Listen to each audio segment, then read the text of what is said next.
Esse barro ele tem que descansar o máximo de tempo que der. Em outras culturas, né, que já tem a cerâmica utilitária há mais tempo em uso, diz que o avô compra o barro para o neto, né?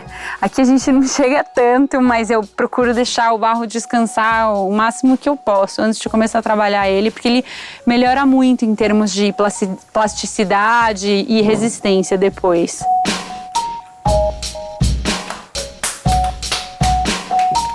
Esse momento de amassar o barro é uma parte bem importante, né? De se preparar para o trabalho no torno e de preparar o barro para que a massa fique sem ar. A bolha no meio da massa é inimigo número 1 de ceramista. Significa que a peça vai estourar no momento da queima. A gente trabalha esse barro aqui em cima dessa bancada, tanto para as peças que vão ser trabalhadas no torno, quanto nas peças que depois vão para a plaqueira para a gente fazer a modelagem, tanto no gesso quanto nas formas naturais.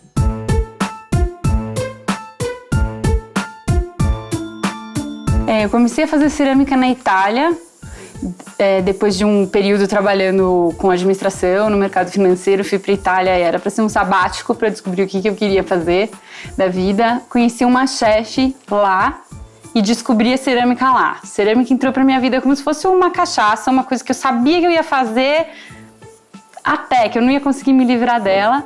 Mas aí ter conhecido a chefe Ana Luísa Trajano também me trouxe para dentro do mundo dessa combinação de gastronomia e cerâmica. A Ana encabeçou o projeto Saberes do Brasil. A gente viajou por 6 meses pesquisando hábitos e costumes do brasileiro, dormindo de rede, andando de barco de linha, indo nos mercados de manhã muito cedo. E isso continua sendo, apesar de eu fazer muitos projetos a partir de briefing, das ideias que cada chefe tem, continua sendo a minha vontade, assim, de falar sobre o Brasil, falar sobre os nossos hábitos e costumes.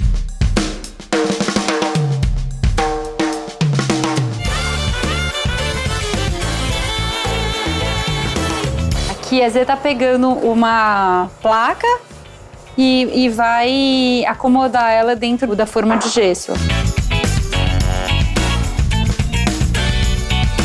As peças vão secar ao tempo, tudo que elas puderem, e elas vão chegar num ponto de osso. Às vezes a gente precisa usar a estufa, né, para chegar nesse ponto.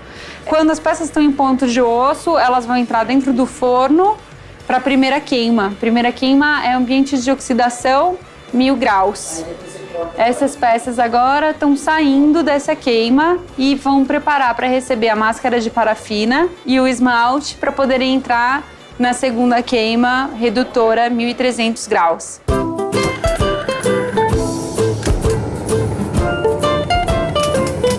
Esse aqui é o forno que faz as 2 queimas, o biscoito e a alta temperatura.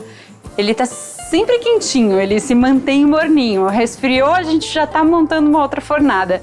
Acho que quem mais trabalha nesse ateliê é esse forno aqui.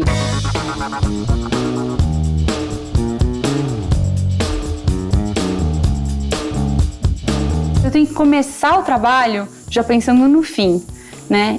Sobre que barro eu vou trabalhar para sair determinada cor, ou para eu conseguir aplicar um logo, ou para eu conseguir aplicar uma textura. Outra escolha que eu fiz muito clara para mim foi que eu queria trabalhar com forno a gás em ambiente de redução. Tem toda uma poesia nesse tipo de queima, que olhando nas peças, nos azuis, nos verdes, em todos esses esmaltes que também foram desenvolvidos pela equipe aqui do ateliê, eles não sairiam iguais se eles fossem feitos num forno elétrico ou num forno a lenha, ou eles teriam eles resultariam diferente. Essa espatódia, por exemplo, ela tem um torradinho Aqui dentro ela tem um fiozinho que vai do rosa lilás e todas essas pintinhas, essas sardinhas ruivas. Isso é resultado de uma queima a gás em redução.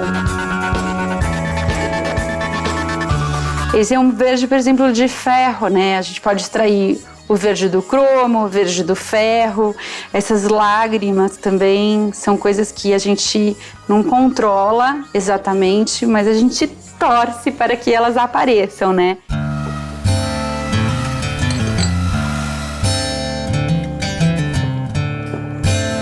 Todos esses esmaltes que estão aqui pelos baldes no ateliê, quando os esmaltes estão crus, eles têm essa cor pastel. Depois, esse esmalte branco, por exemplo, vai virar esse esmalte torrada. Esse é o óxido de ferro, que a gente usa ele como acabamento das peças sem esmalte.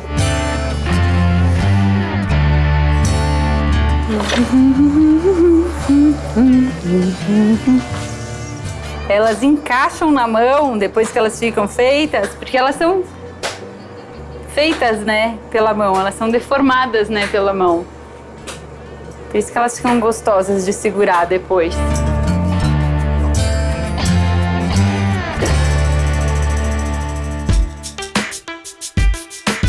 Cada relação de parceria criativa, né, ceramista, chefe, cozinheiro, é muito diferente uma da outra. Tem o briefing sempre do Brasil a Gosto, por exemplo, que tem essa pegada de contar dos hábitos e costumes.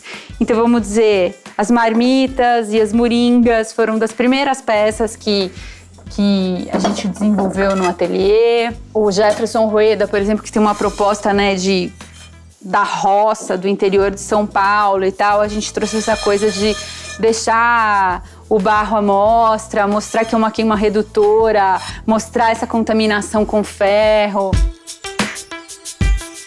Restaurantes mais com o conceito clean, por exemplo, que é o caso do Alberto, do Epice, que a gente...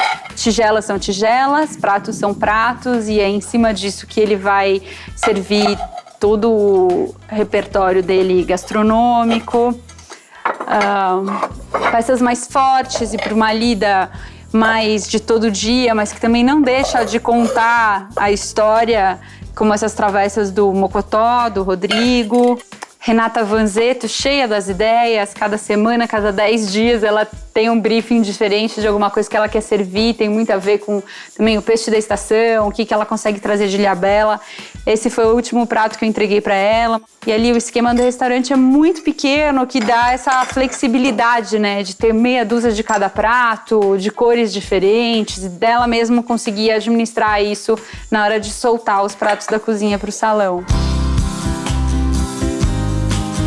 Aqui a gente não perde nada, né? Todo o barro já para, vai para os baldes, ele seca totalmente, depois a gente reidrata ele e recicla. Aqui estão os moldes de gesso de todos os nossos clientes, tá até nomeado todas as peças. A peça pronta cabe praticamente dentro da peça na forma de biscoito. Ao todo, no processo, vai reduzir uns 15%, às vezes 17%. Lembro que a minha primeira produção, quando eu fui buscar, gente, não manda uma casinha de boneca, o que aconteceu com as xicrinhas de café?